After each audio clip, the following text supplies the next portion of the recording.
ಶಿರಾನಗರದ ಶ್ರೀರಾಮ ಕಲ್ಯಾಣ ಮಂಟಪದಲ್ಲಿ ಜೆಡಿಎಸ್ ಪಕ್ಷದ ವತಿಯಿಂದ ವಿಶೇಷ ಮತದಾರ ಪಟ್ಟಿ ಪರಿಷ್ಕರಣೆ ಮತ್ತು ವಿವಿಧ ಘಟಕಗಳ ಪದಾಧಿಕಾರಿಗಳ ನೇಮಕಾತಿ ಕಾರ್ಯಕ್ರಮ ಮತ್ತು ಗಣ್ಯರಿಗೆ ಅಭಿನಂದನೆ ಸಮಾರಂಭವನ್ನು ಹಮ್ಮಿಕೊಳ್ಳಲಾಯಿತು. ಕಾರ್ಯಕ್ರಮ ಉದ್ಘಾಟಿಸಿದ ಜಿಲ್ಲಾ ಜೆಡಿಎಸ್ ಪಕ್ಷದ ಅಧ್ಯಕ್ಷರಾದ ಎಚ್ ನಿಂಗಪ್ಪ ಅವರು ಮಾತನಾಡಿ, ರಾಜ್ಯದಲ್ಲಿ 2028ಕ್ಕೆ ಎಚ್.ಡಿ. ಕುಮಾರಸ್ವಾಮಿ ಅವರು ಮುಖ್ಯಮಂತ್ರಿಯಾಗಲಿದ್ದಾರೆ.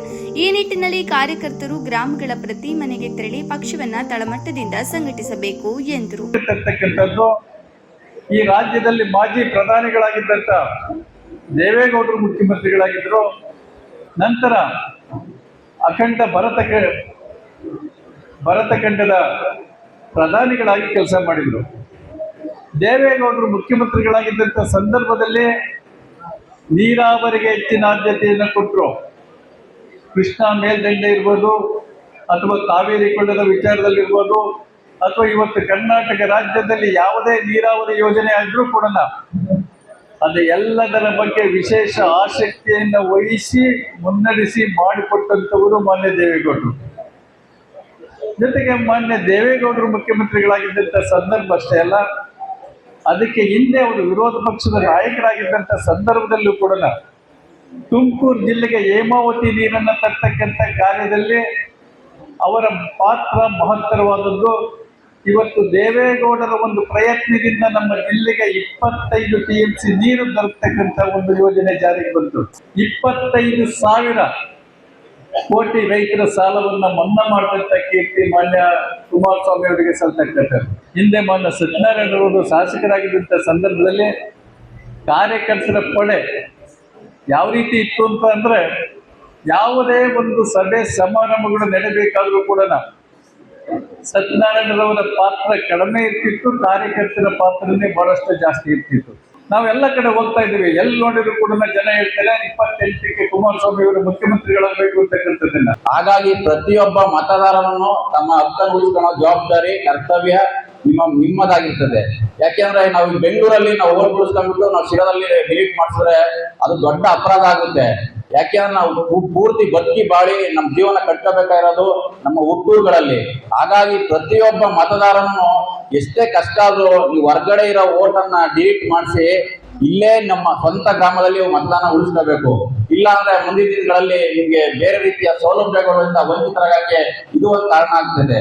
ಹಾಗಾಗಿ ಇಂಥ ಅನೇಕ ವಿಷಯಗಳನ್ನ ಆಧಾರವಾಗಿಟ್ಕೊಂಡು ಮತ್ತೆ ಇವತ್ತು ಈಗಾಗಲೇ ನಮ್ಮ ದೇವರಾಜಣ್ಣ ಹೇಳ್ತಿದ್ರು, ಇದರಲ್ಲಿ ರಾಜಕೀಯ ಪಕ್ಷಗಳ ಕೈವಾಡಗಳು ಸಮೇತ ಇದೆ ಅಂತ. ಹಾಗಾಗಿ ಕಾಂಗ್ರೆಸ್ನವ್ರಿಗೆ ಮನಸ್ಸಿಲ್ಲ ಇಲ್ಲ ಅಂತ ಹೇಳಿದ್ರು ಇವತ್ತು ಈ ಕಾರ್ಯಕ್ರಮ ಮಾಡ್ತಾ ಇದ್ದಾರೆ ಅವರು ಸಮೇತ. ಯಾಕೆಂದ್ರೆ 3 ಪಕ್ಷದವರು ಎಷ್ಟು ಪಕ್ಷಗಳಿದಾವೋ ಅಷ್ಟು ಪಕ್ಷಗಳಿಗೂ ಚುನಾವಣಾ ಆಯೋಗ ಅವಕಾಶ ಮಾಡಿಕೊಟ್ಟಿದೆ DL ಆಗಿ ಕೆಲಸ ಮಾಡಕ್ಕೆ. ಎರಡನೇದಾಗಿ ಕೂಡ ಅವರಿಗೆ ಸಂಬಂಧಪಟ್ಟಾಗಿ ಕೂಡ ಅವರ ಹೆಸರು ಕೂಡ ಹೇಳ್ಬೇಕಾಗ್ತದೆ. ಹೇಳ್ತಲ್ಲ ಅಂತಕ್ಕಂಥದ್ದು ಕೂಡ ಇದೆ, ಮಾಡಿದ್ದಾರೆ ಗಮನದಲ್ಲಿ ಇಟ್ಕೊಳ್ಳಿ. ಇದೆಲ್ಲವೂ ಕೂಡ ಹೋಗ್ತಿರ್ತಕ್ಕಂಥ ವಿಷಯಗಳು ದೃಷ್ಟಿಯಲ್ಲಿ, ಸಂಘಟನೆ ದೃಷ್ಟಿಯಲ್ಲಿ ನಾವು ಎಲ್ಲಾ ಪಕ್ಷದ ವರ್ಗಗಳ ಜನರನ್ನು ಕೂಡ ನಾವು ತೆಗೆದುಕೊಳ್ಳಬೇಕಾಗ್ತದೆ. ಈ ದೃಷ್ಟಿಯಲ್ಲಿ ನಾವೆಲ್ಲರೂ ಉಪನ್ಯಾಸಗಳು ಕೆಲಸ ಮಾಡೋಣ. ಇನ್ನು ಸಾಕಷ್ಟು ಪಕ್ಷದ ನೀವು ಗೊತ್ತಿರಬೇಕು, ನಾವೆಲ್ಲರೂ ಕೂಡ ಈಗ ಬಿಜೆಪಿಯೊಂದಿಗೆ NDA ಪಾರ್ಟ್ನರ್ ಆಗಿದ್ದೇವೆ. ಆದರೆ ನಮ್ಮದೇ ಆಗಿರ್ತಕ್ಕಂಥ ಸಿದ್ಧಾಂತಗಳನ್ನ ನಾವಿಲ್ಲಿ ಕೂಡ ಬಿಟ್ಕೊಟ್ಟಿಲ್ಲ. ನಾವು ದಯಮಾಡಿ ಅರ್ಥ ಮಾಡ್ಕೊಳ್ಳಿ. ನಾವು ಪಕ್ಷದ ಸಂಘಟನೆ ಚೆನ್ನಾಗಿದ್ರೆ, ನಾವು ಪರವಾಗಿದ್ರೆ ನಮ್ಮ ಮಾತನ್ನ ಬಿಜೆಪಿಯವರು ಕೇಳ್ತಾರೆ, ನಮ್ಮ ಅನೇಕರು ಕೇಳ್ತಾರೆ. ನಾವು ಇಲ್ಲಿ ನಾವು ಅಧ್ಯಕ್ಷರಾಗಿದ್ದಾರೆ, ಇವತ್ತು ನಮ್ಮ ಮಾರ್ಗದರ್ಶಿಗಳಾಗಿದ್ದಾರೆ. ಅವ್ರ ಜೊತೆಯಲ್ಲಿ ಅವ್ರ ಕಡೆಗಳಲ್ಲಿ ನಾವೆಲ್ಲರೂ ಸಹ ಒಗ್ಗಟ್ಟಾಗಿ ಕೆಲಸ ಮಾಡುತ್ತೇವೆ. ಈ ತಾಲೂಕಿನಿಂದ ಏನು ಇವತ್ತು ನಮ್ಮ ಜಿಲ್ಲಾಧ್ಯಕ್ಷರು ಹೇಳಿದ್ರು, ಮೊದಲನೇದಾಗಿ ಪಟ್ಟಿ ನಮ್ಮನ್ನು ನಡೆಸಿ ಅಪ್ರೋಚ್ ಕನ್ನಡಿದ್ರು, ಅದು ಮೊದಲನೇದಾಗಿ ಶಿರಾ ತಾಲೂಕು ಅಂತ ಹೇಳಿದ್ದಾರೆ. ಅದು ಸಹ ನಾವು ಮುಂದುವರಿಸ್ಕೊಂಡು ಹೋಗ್ತೀವಿ. ನಾವು ಯಾವುದೇ ಒಂದು ಪಕ್ಷ ಸಂಘಟನೆ ಸರಿಯಾಗಿಲ್ಲ ಅಂತ ಅದನ್ನು ಹೇಳಕ್ಕೆ ಬಯಸ್ತೇವೆ. ರೀತಿ ಇಡೀ ಮುಂದಿನ ದಿನಗಳಲ್ಲಿ ಬರ್ತಕ್ಕಂತ ಏನು ಆ ಒಂದು ವಿಧಾನಸಭಾ ಚುನಾವಣೆಯಲ್ಲೂ ಕೂಡ ಇವತ್ತು ಒಬ್ಬ ನಮ್ಮ JDS ಅಭ್ಯರ್ಥಿಯನ್ನ ಗೆಲ್ಲಿಸ್ತಕ್ಕಂತ ತಾಕತ್ತು ಶಕ್ತಿ ಇದೆ ಅಂದ್ರೆ ಅದು ನಮ್ಮ BLOಗಳಿಗೆ ಮತ್ತು ಆ ಬೂತ್ ಅಧ್ಯಕ್ಷಗಳಿಗೆ. ಇಂತಹ ಒಂದು ಬೇಸಿಕಲ್ಲಿ ಇರ್ತಕ್ಕಂಥ ತಳಪಾಯದಲ್ಲಿರ್ತಕ್ಕಂಥ ನಿಮ್ಮಗಳ ಜವಾಬ್ದಾರಿ ಬಹಳ ಮುಖ್ಯವಾಗಿರ್ತಕ್ಕಂಥದ್ದು. ಈ ಜವಾಬ್ದಾರಿಯನ್ನ ನೀವೆಲ್ಲರೂ ಕೂಡ ಅರ್ತು ಕೆಲಸ ಮಾಡಿದಂತಹ ಸಂದರ್ಭದಲ್ಲಿ ಇಡೀ ತಾಲೂಕಿನಲ್ಲಿ JDS ಸುಭದ್ರವಾಗಿ ನೆಲೆಗೊಳ್ಳೋದಕ್ಕೆ ಸಾಧ್ಯ ಆಗ್ತದೆ ಎಂಬ ಒಂದು ಮಾತನ್ನ ನಮ್ಮ ದೇವರಾಜ್ ಅವರು ಕೂಡ ಹೇಳಿದ್ದಾರೆ.